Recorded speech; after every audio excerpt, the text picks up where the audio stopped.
Welcome to कुंडली ज्ञान। जय माँ काली, जय माँ तारा, आप सबका भला हो। आज के एपिसोड में हम डिस्कस करेंगे। अब हम आते हैं प्लैनेट शनि पे। अब क्या होता है जब शनि और गुरु की युति होती है? तो इसको डिस्कस करने के पहले हमें सोचना चाहिए कि शनि जो है किन किन घरों के स्वामी है। शनि जो है वो कर्म है, और कर्म के बाद जो मिलने वाला भाग्य है उसके मालिक हैं, मतलब 10वें घर के और 11वें घर के। और गुरु जो है वो 9th हाउस के मालिक हैं और 12th हाउस के मालिक हैं, मतलब धन और उसके बाद जो भोग करने में खर्च हो रहा है उसके मालिक हैं। तो यहाँ पर एक कर्म का मालिक है और दूसरा किसका? भाग्य का मालिक है। तो भाग्य और कर्म जब मिलेंगे तो भाग्य मिलेगा कर्म करने से। कब? जब गुरु और शनि की युति हो रही हो, मतलब कंजंक्शन कर रहे हो गुरु और शनि एक दूसरे के साथ, तो भाग्य तभी मिलेगा जब आप कर्म कर रहे होंगे।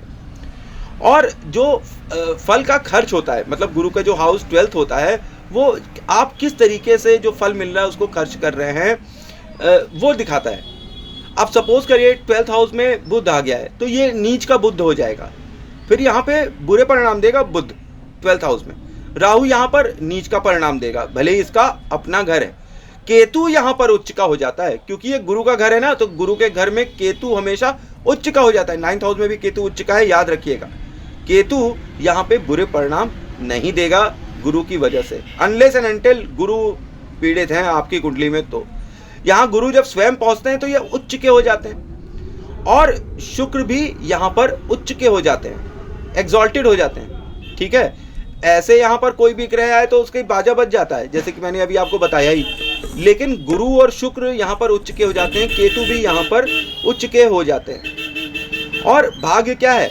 गुरु बृहस्पति, और कर्म शनि है। ये हमेशा हमें याद रखना चाहिए। तो it's like 11th and 12th house. ठीक है, 11th हो गया शनि और 12th हाउस हो गया गुरु। 11th और 12th हाउस मिलकर कॉम्बिनेशन में हमें फल दे रहे हैं। अब 12th house, 11th house, 10th house, 9th house, ये 4 हाउस तो ऐसे ऐसे इन्वॉल्व हो गए। अब हमें याद रखना चाहिए कि 2nd हाउस में भी किसकी शक्ति है? शुक्र की शक्ति है और गुरु की शक्ति है। और यहाँ पर जब हम 7th हाउस में पहुँचते हैं तो यहाँ शुक्र और बुध की तो शक्ति है, तो यहाँ पर गुरु के एक और जगह शक्ति आ गई है। ठीक है, अब गुरु यहाँ पर बैठे हुए हैं, तो केतु का घर जो है वो 6th हाउस है, तो वो भी गुरु कंट्रोल करने लगते हैं, क्योंकि केतु कौन है? गुरु का चेला है और गुरु के ही हिसाब से चलता है। अगर गुरु का साथ नहीं है तो फिर वो बदमाश हो जाता है, और गुरु का साथ होता है तो फिर वो सही परिणाम दे देता है। यहाँ पर गुरु और शनि की जो युति होती है वो कर्म को बल देने वाली होती है, मतलब कर्म को प्रधानता देने वाली युति होती है। ऐसे जातक को कर्म करने से पीछे नहीं हटना चाहिए। वो अगर कर्म करेगा तो उसको जबरदस्त शुभ फल मिलेंगे, भले ही थोड़ा डिले से शनि की वजह से, लेकिन मिलेंगे जरूर उसे। गुरु शनि जो है उमंग से भरा इंसान होता है, एक ऐसा इंसान जो काम तो बड़े जोर शोर से करता है और बड़ी ताकत से करता है, और सुबह से शाम करता है। पर सुबह से शाम जब उसे 100 रुपये मिलने की बारी आती है तो उसे 85 रुपये मिलता है। ठीक है, और जब 50 रुपये मिलता है, उस 50 रुपये से भी वो एक टाइम का अपना खाना खा रहा होता है, तब से बगल में भिखारी आ जाता है और कहता है अल्लाह के नाम पे दे दे, बाबा के नाम पे दे दे, भगवान के नाम पे दे दे, जीसस के नाम पे दे दे, हैं? और वो आदमी अपनी वो आधी रोटी जो खा रहा होता है वो भी उसको दे देता है। ऐसे अजीब तरीके के परिणाम यहाँ गुरु और शनि देते हैं। क्यों ऐसा होता है? ऐसा इसलिए होता है क्योंकि शनि जो है वो तो गरीबों का मसीहा है, देवता है, बहुत ही दयालु है गरीबों के लिए, और गुरु तो स्वभाव से ही दयालु है। तो ये अत्यंत दयालु योग बना डालता है गुरु और शनि। ये एक ऐसे फकीर होते हैं ये जिनके पास या तो एकदम कंगाल होते हैं, इनके पास खाने के लिए भी कुछ नहीं होता, एकदम खाली होते हैं, या तो फिर ये ऐसे फकीर होते हैं जिनके पास सोने चांदी हीरे जवाहरातों की भरमार होती है। इनकी झोली में क्या है किसी को कुछ पता नहीं चलता है। ठीक है, और आप प्रिडिक्ट नहीं कर सकते हैं कि ऐसा जातक राजा है कि रंक है। एनजीओ से काम करने के लिए ये योग बहुत अच्छा है, क्योंकि अत्यंत दयालु है ना। तो जब अत्यंत दयालु किसी एनजीओ के साथ किसी समाज में किसी का भला करने के लिए उतरेगा तो फिर ये बहुत ही शुभ फलदायी होगा। अब यहाँ पर हमें ये भी देखना चाहिए कि गुरु जो है वो 12वें घर का स्वामी है, ठीक है, उसमें उसकी एनर्जी है। और 12th हाउस है क्या? 12th हाउस आपकी एनजीओ है, पॉलिटिकल पार्टी है, ठीक है। और शनि जो है वो क्या है? शनि जो है वो सेहत है और गुरु क्या है? धन है। तो धन जो है और सेहत अच्छी होगी तो धन मिलेगा, धन अच्छा होगा तो सेहत मिलेगी, सेहत और धन दोनों ऑप्टिमम होगा तो जीवन अच्छा चलेगा। और शनि अगर मान लीजिए इस युति में ज़रा सा भी कमज़ोर हो जाते हैं कि इनकी कुछ कमजोरी हो गई है या मैलिफिक इफेक्ट में आ गए, शनि के घर आ गए, शनि हो गया किसी भी तरीके से बुरा प्रभाव में आ गया और गुरु शनि की युति हो रही है, तो आप मानकर चलिए कि किसी अंग में शक्ति खत्म हो जाएगी। शरीर के किसी अंग में शक्ति खत्म हो जाएगी ऐसी युति होने पर। और भाग्य जो है वो गुरु है और शनि जो है वो संतोष है। ऐसा जातक अगर अपने भाग्य से संतोष कर ले तो उसे जीवन में कभी भी धन की कभी कमी नहीं होगी।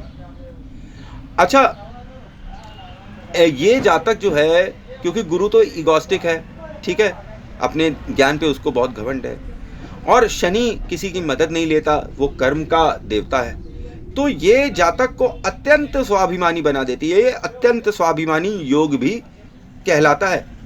और ऐसा जातक जो कि अत्यंत स्वाभिमानी है, ईर्ष्या से दूर रहता है, तो इसका भाग्य दिन दूनी रात चौगनी बढ़ता ही रहता है।